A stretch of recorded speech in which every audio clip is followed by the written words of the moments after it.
أعوذ بالله من الشيطان الرجيم بسم الله الرحمن الرحيم ثم الصلاة والسلام على رسول الله اللهم صل على محمد وعلى آل محمد وسلم فقلت استغفروا ربكم إنه كان غفار يرسل السماء عليكم مدرار ويمددكم بأموال وبنين ويجعل لكم جنات ويجعل لكم أنهار ففهمناها سليمان وقل أعطينا حكما وعلما وسخرنا مع داود الجبال يسبحن والطير وكنا فاعلين يا من لا يخرج البان وتفسير حاجتنا كثيرة وأنت بنا بصير فاقضها لنا يا قاضي الحاجة ويا مجيب الدعوة يا رب العالمين اللهم آت النفس تقواها وزكها أنت خير من زكاها أنت وليها ومولاها. Mustami'a al-kiram, assalamu alaikum wa rahmatullahi wa barakatuh.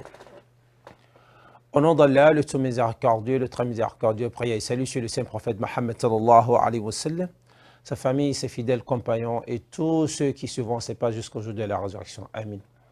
J'atteste qu'il n'y a de Dieu hormis Allah et que Mohammed sallallahu alayhi wa sallam est son envoyé et son prophète. Paix et salut sur le sceau des prophètes, celui par qui nous avons connu la voie de la lumière, Sirat al-Mustaqim, la religion de tous les prophètes, commençant de Adam jusqu'à Mohammed. Nous voici encore de retour, alhamdulillah, nous rendons grâce à Allah subhanahu wa ta'ala qui a quand même préservé le souffle de vie en nous, qui nous a préservé de tout mal et qui aujourd'hui nous donne encore cette opportunité de nous retrouver pour un nouveau numéro de ce que vous savez déjà, puisque il y a de cela quelques semaines, nous avons commencé avec cette histoire qui s'était produite, pour ne pas dire, ceux-là qui étaient venus tester l'authenticité de la prophétie de Mohammed sallallahu alayhi wa sallam et qui lui avait balancé une série de 3 questions, à savoir qu'est-ce que l'âme, l'histoire miraculeuse qui s'était produite avec des jeunes gens et puis l'histoire de ce monsieur qui a pu atteindre l'Orient et l'Occident. Et la dernière mission, on avait essayé de répondre à la question, à la première question qui lui a été adressée, pour ne pas dire de donner la réponse qu'Allah subhanahu wa ta'ala a communiquée à son saint prophète, à savoir qu'est-ce que l'âme, qu'est-ce que le prophète Mohammed sallallahu alayhi wa sallam savait de l'âme. Et cette réponse, nous l'avons dit, se trouve dans la sourate Al-Isra, Coran chapitre 17 au verset 85. La deuxième question était de savoir quelle est l'histoire des jeunes hommes, des jeunes gens, l'histoire miraculeuse qui s'était produite sur un certain nombre de jeunes. Alors, c'était la deuxième question qu'on lui avait demandée. Et la réponse, Inch'Allah, nous allons la donner très certainement aujourd'hui, Inch'Allah, avant maintenant de penser à la troisième question, à savoir l'histoire de l'homme qui a pu atteindre l'Orient et l'Occident.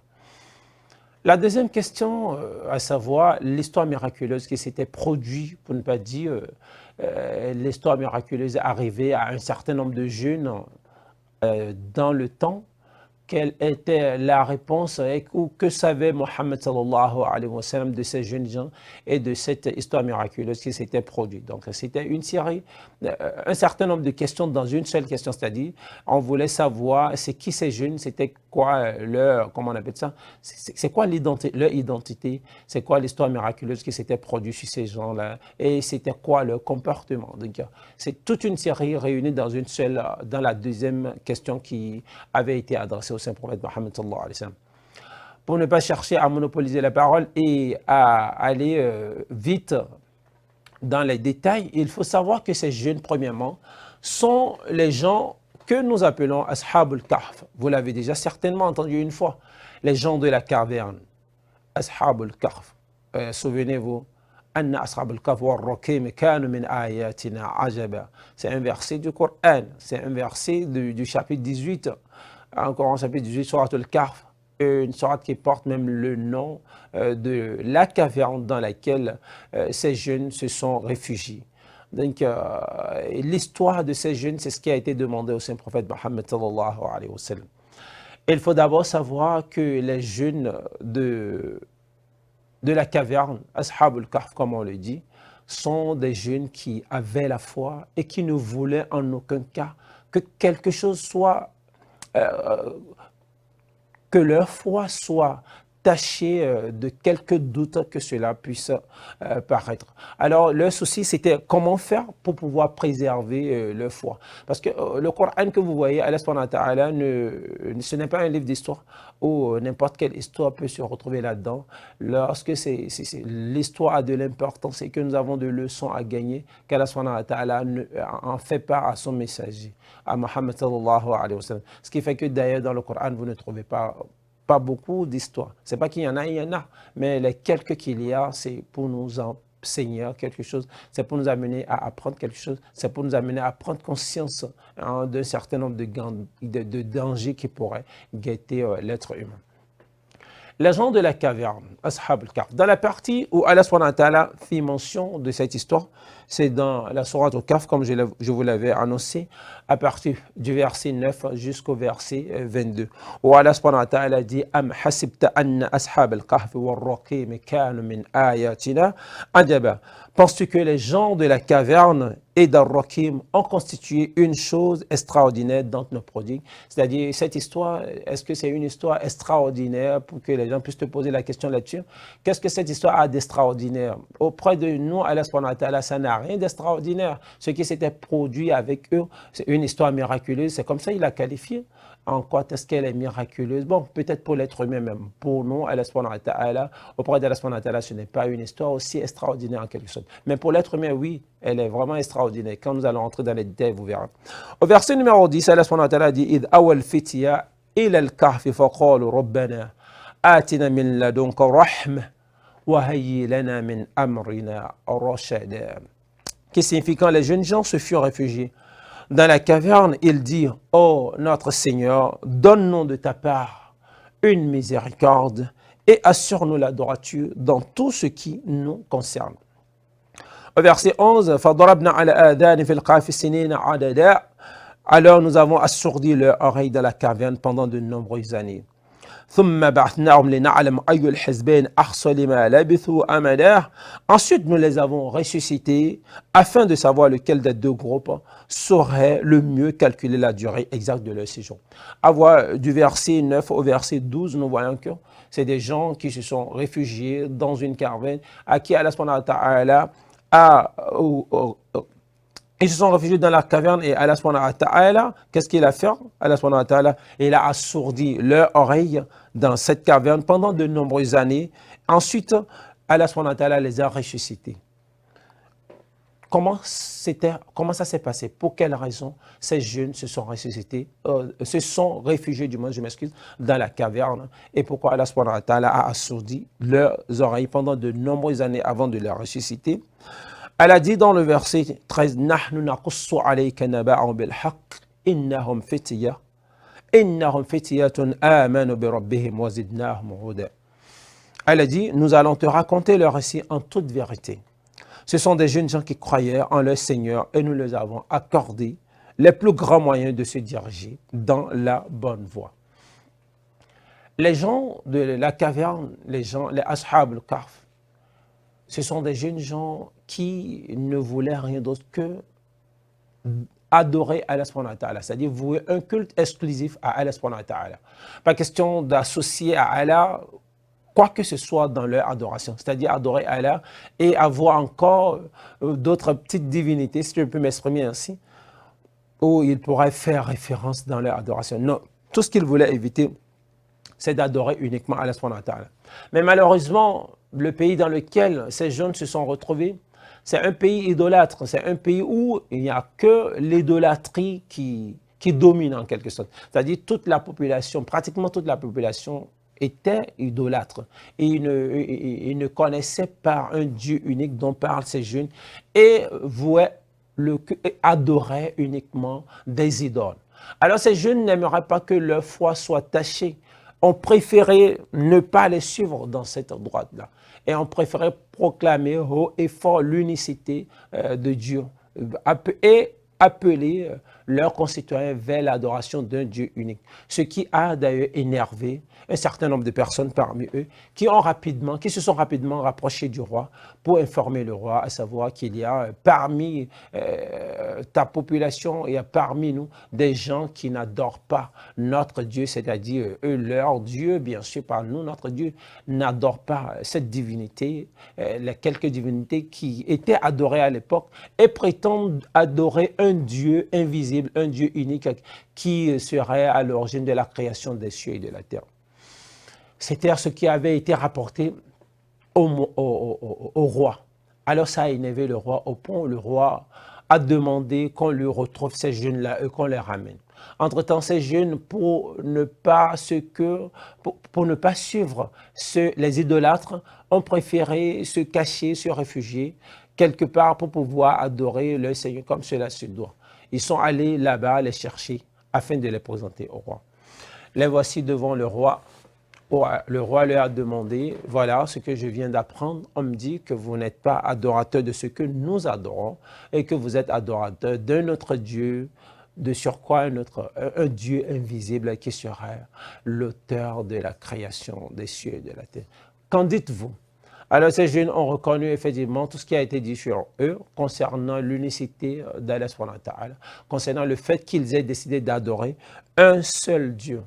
Alors, le roi lui a dit, mais si vous reconnaissez cela, est-ce que vous savez que c'est un péché grave dans un pays où tout le monde adore les dieux que nous voyons, que vous voyez, et que vous sortiez de nulle part pour prétendre adorer un autre Dieu qui n'est même pas visible et qui sera créateur des cieux et de la terre. Alors, je vous exhorte à rapidement retirer cette idée de vos têtes au risque de vous punir comme cela se doit. Alors ces jeunes ont quitté le palais du roi et se sont retournés chez eux. Mais ils avaient compris qu'ils étaient plus en sécurité et que leur vie était en danger.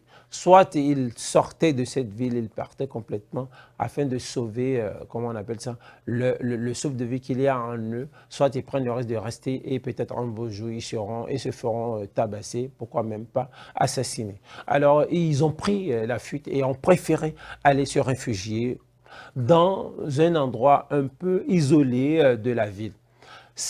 En allant, ils ont retrouvé une caverne et sont rentrés dans cette caverne. Les gens, les Ashab al-Kahf, sont rentrés dans la caverne.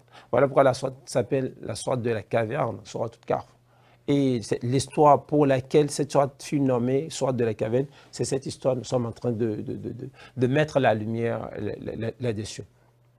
Alors quand ils sont rentrés dans cette caverne, leur nombre faisait polémique. Il y a ceux qui ont dit avec le temps qu'ils étaient en nombre de 3, ceux qui ont dit qu'ils étaient en nombre de 4, ceux qui ont dit qu'ils étaient en nombre de 5, 6 ou 7 avec le chien. Chacun a essayé d'apporter, mais Allah subhanahu wa ta'ala seul sait qui avait raison, quand bien même nous avons retrouvé que c'est le nombre 7 qui était le nombre le plus proche du nombre de ces jeunes qui s'étaient réfugiés dans la caverne. Alors, quand ils sont rentrés dans la caverne, Allah subhanahu wa ta'ala a assourdi leurs oreilles. C'est-à-dire à rendre leurs oreilles à telle en sorte qu'ils ne peuvent plus rien entendre. Ils ne peuvent plus rien entendre. Ça, c'est le premier. Lorsqu'Allah subhanahu wa ta'ala a assourdi leurs oreilles, maintenant, les gens de Kahf, Allah les a fait dormir. Allah les a fait dormir. Pendant combien d'années, vous savez, très chers téléspectateurs? Pendant 309 ans, subhanallah. Qui aurait pu croire? Voilà pourquoi Allah subhanahu wa ta'ala dit dans le verset numéro 9, que dit Allah subhanahu wa ta'ala? Allah dit Am hasibta anna ashab al-kahf wal-raqim kanu min ayatina ajaba. Pourquoi s'étonne-t-il du fait de l'histoire des gens de la caravane et au point où ils prennent cette histoire comme une histoire étrange, du jamais vu? Non. Du jamais vu peut-être pour l'être humain. Nous avons un grand nombre, quand je dis nous, Allah subhanahu wa ta'ala, bien sûr, un grand nombre de ces signes avec lui. Alors ces jeunes-là sont restés dans la caverne pendant 309 ans, subhanallah. Ils étaient à l'intérieur, dans la partie la plus espacée, dans la partie spacieuse de cette grotte. Et dites-vous que chaque jour que le soleil se lève, Allah fait à telle en sorte que ce soleil se lève éloigné de la grotte, mais du côté droit, et que ce soleil se couche maintenant du côté gauche, hein, le soir. Voilà ce qu'Allah a fait. Et Allah leur a donné une apparence effrayante, un physique effrayant pendant qu'ils étaient dans la caverne, au point où on ne sait jamais quand quelqu'un voudra passer par là et qu'il va apercevoir qu'il y a des gens à l'intérieur,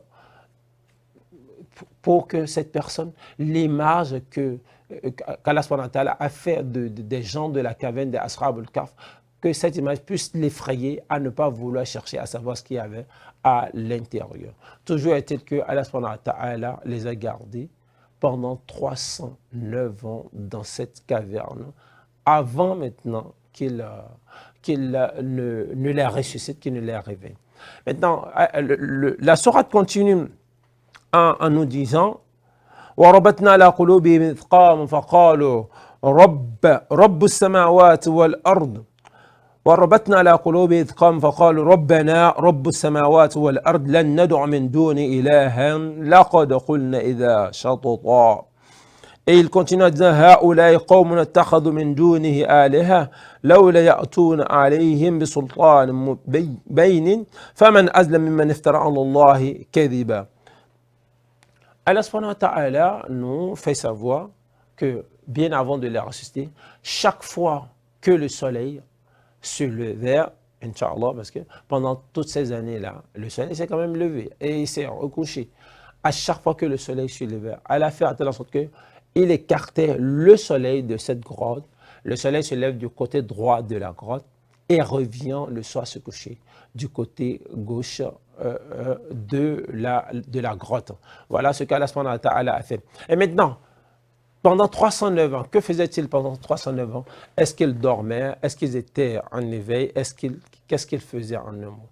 Il faut retenir que pendant ces 309 ans, ils dormaient.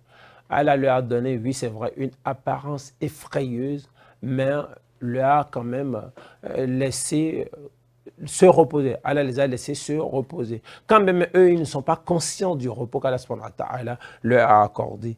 Allah les a laissés se reposer. Mais le Coran nous fait savoir que chaque 2 fois dans l'année, ça veut dire probablement chaque 6 mois de l'année, Allah subhanahu wa ta'ala vient et ordonne aux malaïkas de les tourner. Donc, l'on ne peut pas, vous allez remarquer que quand vous dormez, vous ne pouvez pas dormir sur le même côté jusqu'au petit lendemain. Et vous arrive de changer de côté et d'aller sur l'autre côté. Alors, c'est des personnes. Qu'est-ce qui s'est passé? Allah subhanahu wa ta'ala, chaque année, Allah essaie de les tourner de gauche, tourner de droite. Jean demande aux anges de bien vouloir les remettre maintenant sur le côté droit et de temps à autre, les remettre aussi sur le côté gauche, pour qu'ils ne soient pas uniquement sur le même côté qu'ils aient passé les 309 ans. Cela est bien faisable pour Allah subhanahu wa ta'ala, mais Allah préfère que chaque 2 fois dans l'année, que l'on puisse les retourner tantôt à gauche, tantôt à droite. Les gens de la caverne sont restés pendant 309 ans et il y avait avec eux un chien. Il y a ceux qui disent qu'ils sont au nombre de 3, ceux qui disent qu'ils sont au nombre de 4, ceux qui disent qu'ils sont au nombre de 5, etc. Mais il faut noter que le chien est à part et comme l'a dit un hadith du prophète Mohammed sallallahu alayhi wa sallam, la maison dans laquelle se trouvent les chiens, l'ange n'y rentre pas. Donc du coup, le chien était gardé à l'extérieur de la caverne. Le chien, lui, était à l'extérieur de la caverne et Jean, comme s'il surveillait les personnes. Mais il était aussi resté inconscient pendant les 309 ans. Parce que quand Allah a mis le souffle de vie, comme on appelle ça, en eux, chacun s'est retrouvé au point où ils se sont posé des questions.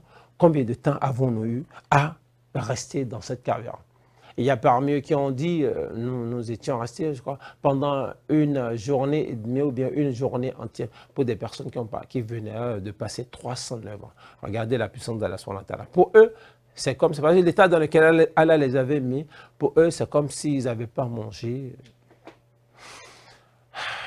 l'état dans lequel ils se trouvent, Allah subhanahu wa ta'ala a fait d'eux un prodige.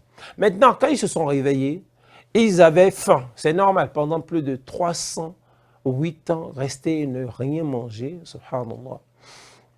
Ils avaient faim. Et avant qu'ils n'entrent dans cette grotte, il y a de cela 309 ans, c'est-à-dire avant qu'ils ne restent dans cette grotte, ils avaient gardé sur elles des pièces, hein, au cas où on ne sait jamais.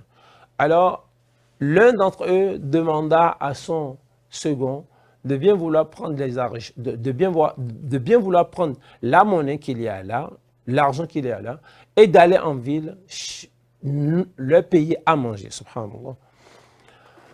L'argent que vous utilisiez il y a de cela 300 ans et que ça n'a jamais été changé, je doute fort. Alors ils ont changé les billets, ils ont changé, ils ont tout changé, mais sauf que les gens n'étaient pas, eux ils n'étaient pas informés parce qu'ils étaient sous la grotte. Quand celui à qui le service avait été demandé est sorti de la grotte, c'est là qu'il a commencé à se rendre compte, ben voilà, c'est la ville dans laquelle nous étions. Est-ce que c'est la même ville? Il y a tellement d'améliorations, tellement de constructions, il y a tellement de choses. Et même ce qu'il voulait payer, la nourriture et conseils et autres, quand il est sorti pour les approcher et qu'il a remis une partie, pour ne pas dire de l'argent, soit disant qu'il veut qu'on puisse le servir. Quand il a remis l'argent au marchand, quand ce dernier a regardé la pièce, il s'est dit, mais ça c'est qui? C'est qui cette personne qui vient acheter avec une pièce pareille? Alors, il a remis à un autre vendeur, qui lui aussi a remis à un autre vendeur, qui aussi a remis à un autre vendeur, pour que les trois, pour ne pas dire les quatre, puissent vérifier l'authenticité comment on appelle ça, de cette pièce. C'est là, question sur question. Est-ce que tu es normal? Tu viens d'où? Comment se fait-il que tu présentes une pièce du genre? L'autre a réagi. Mais je suis bel et bien normal. Je suis normal. C'est l'argent que nous avons gardé sur nous. Hier, nous avons dormi juste pendant 24 heures. Mais cela ne vous permet pas de me souhaiter. Vous avez dormi pendant 24 heures. Pour eux, comment on appelle ça? Quand vous avez dormi pendant 24 heures et que vous avez cette pièce, c'est là, cela a été remonté. C'est-à-dire de bouche à oreille, les gens ont fini par se rendre compte, mais attention, cette pièce est utilisée à telle époque, un peu comme à telle époque, et quelqu'un qui vit ou ceux qui vivaient à l'époque là n'existent plus actuellement, comment on appelle ça? Il n'existe plus. Donc, nous avons du mal à comprendre comment est-ce que vous sortez cette pièce alors qu'il y a des années, des générations durant, nous l'avons déjà abandonné. Voilà la question qui lui a été adressée. Mais dites-vous, c'est peut-être vrai que l'argent, cet argent-ci, la monnaie qu'il avait sur lui, la pièce qu'il avait sur lui, n'était plus utilisable du moment où nous parlons de 309 ans. Cette monnaie que nous utilisons aujourd'hui, je prends notre cas, dans 2 ans, dans une année, dans un mois, qu'importe la durée, qu'importe la durée du moins, qu'importe la durée, vous allez voir, Allah subhanahu wa ta'ala fera toujours ce qu'il y a à faire. Alors, lorsque les gens ont posé des questions, ils se sont rendus compte que il y a un souci. Mais cette personne est bien normale. Mais où est-ce qu'il a trouvé cette pièce? Alors, ils l'ont amené chez le roi de l'époque. Et le roi lui a posé un certain nombre de questions. Et le roi s'est vite rendu compte que, attention, oui, il a raison. C'est vraiment de là qu'il venait. C'est vraiment ce qu'il cherchait. Alors, le roi a demandé à ce que ce jeune puisse les ramener à l'endroit afin de confirmer si effectivement il y a toujours de ses frères qui ne sont pas sortis de la grotte. Alors ils sont allés là-bas et ils ont pu vérifier tout. Tout était en ordre, subhanallah. C'est-à-dire ce qu'il leur a dit, ses amis étaient dans la grotte, le chien était à l'intérieur de la grotte, comment on appelle ça? Tout ce qu'il y a, ce qu'ils avaient gardé sur eux, tout était intact à l'intérieur de la grotte. C'est là les habitants ont hurlé, ont crié. Subhanallah. Comment est-ce qu'Allah subhanahu wa ta'ala peut préserver l'être humain pendant plus de 309 ans et qu'il n'y ait pas de décomposition? Cela m'amène à nous dire, oui, Ce n'est pas tous ceux qui sont intéressés qui vont se décomposer. Il y a un certain nombre de personnes qui ne le feront pas. Alors, ils étaient sidérés, ils étaient étonnés de voir qu'il y a des jeunes gens, franchement, subhanallah, qui sont restés intacts pendant 309 ans par la grâce d'Allah subhanahu wa ta'ala. Alors, quand on a fini par découvrir leur cachette, mais dites-vous, c'est 309 ans plus tard, ça veut dire que ce n'est plus le même roi qui les avait menacés, mais plutôt, comment on appelle ça, c'est un autre roi qui est là. Et les gens se sont dit, ils ont fermé cette grotte et que ces jeunes-là restent dedans à jamais et qu'ils constituent des signes, des prodigues. Il y a d'autres aussi qui ont proposé à ce qu'ils soient pris comme des divinités, subhanallah. Donc, vous voyez, lorsque, Inch'Allah, les gens sont arrivés, ils les ont découverts, ils étaient tellement sidérés, ils étaient tellement contents qu'ils ont décidé de transformer le lieu là. Cette histoire, c'est la réponse à la deuxième question qui avait été posée au Saint-Prophète Mohammed sallallahu alayhi wa sallam. Vu le temps, nous allons devoir nous arrêter là, Inch'Allah, afin de continuer la semaine prochaine avec la question numéro 3 qui a été posée au Saint-Prophète Mohammed sallallahu alayhi wa sallam. En attendant, portez-vous bien, Inch'Allah. علمنا ما ينفعنا واعف عنا بما علمتنا وزدنا علما يا رب العالمين اهدنا الصراط المستقيم اهدنا الصراط المستقيم اهدنا الصراط المستقيم صراط الذين انعمت عليهم غير المغضوب عليهم ولا الضالين امين سبحانك اللهم وبحمدك اشهد ان لا اله الا انت استغفر واتوب اليك اللهم اغفر لوالدي وارحمه اللهم اغفر لوالدي وارحمه اللهم اغفر لوالدي وارحمه سبحان ربك رب العزة عما يصفون والسلام على المرسلين والحمد لله رب العالمين. À la prochaine.